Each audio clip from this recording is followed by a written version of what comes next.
Sir आपने चुनावी summer में उतरने की शायद तैयारी कर ली है क्योंकि होर्डिंग आपके लग चुके हैं, तो क्या आप चुनाव लड़ेंगे? ज़रूर साहब। सबसे पहले तो मैं आपको और आपके दर्शकों को दीपावली की बहुत बहुत शुभकामनाएं देना चाहूँगा। और जो आपका सवाल है कि चुनावी मौसम आ रहा है और क्या मैं चुनाव लड़ूंगा, तो हाँ बिल्कुल बशर्ते हम चुनाव लड़ेंगे। हम और हमारे सारे साथी आने वाले 2024 के हरियाणा के विधानसभा चुनाव के लिए तैयार हैं और हमारा कैंपेन शुरू हो चुका है और दिवाली के बाद हम इस मुहिम को आगे बढ़ाएंगे।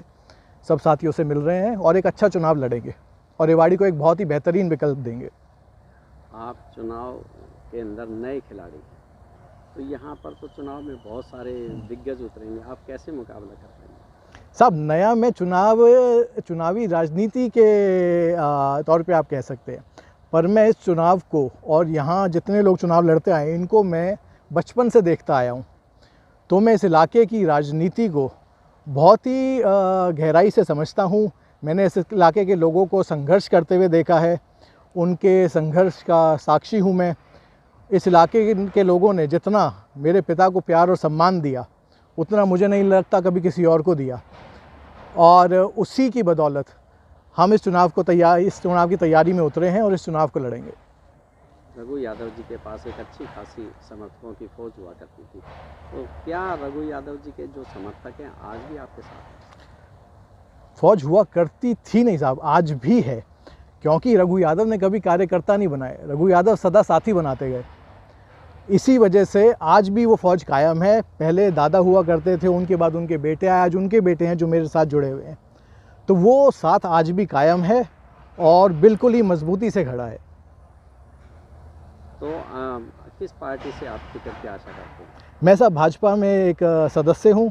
पार्टी ने जहाँ जहाँ भी मेरी ड्यूटी लगाई है, 2019 में मैंने, जब योगेंद्र पालीवाल जी भाजपा के जिला अध्यक्ष होते थे, तब मैंने पार्टी ज्वाइन की थी और उसके बाद जहाँ भी मौका मिला है, जहाँ भी पार्टी ने ड्यूटी लगाई, हमने काम किया है एक सामान्य कार्यकर्ता के तौर पर। और मुझे लगता है कि जो केंद्रीय नेतृत्व है वो सारी चीज़ें देखता है और जब चुनाव आएंगे तो चुनाव हम ही लड़ेंगे। अंकुर जी, क्या कहना चाहेंगे? सर चुनाव लड़ रहे हैं और आप उनका किस प्रकार से साथ देंगे? देखिए साहब, सृजन यादव ये एक ऐसा नाम है जिसको राजनीति नहीं, विरासत में संघर्ष मिला है।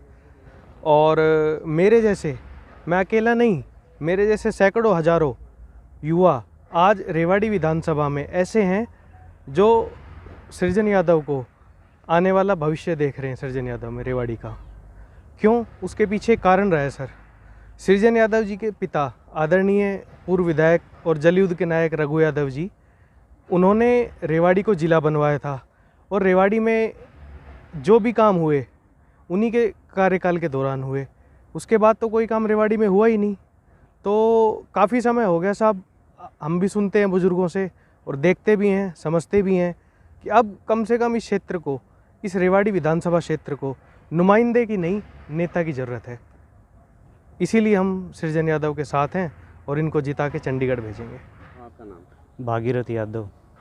भागीरथ जी, सृजन जी चुनाव लड़ने की तैयारी कर रहे हैं, क्या कहेंगे? मैं ये कहूँगा, बड़े भाई सृजन यादव बड़े तन मन से हम इलेक्शन लड़ेंगे और 2-4 कुछ भेड़िया घूम रहे हैं रेवाड़ी विधानसभा में, उनको हम ताड़ देंगे इस इलेक्शन में।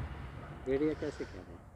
इन्होंने रेवाड़ी विधानसभा की तकदीर और तस्वीर दोनों खराब कर रखी कई सालों से, तो वो तकदीर और तस्वीर अब बदल देंगे 2024 के इलेक्शन में।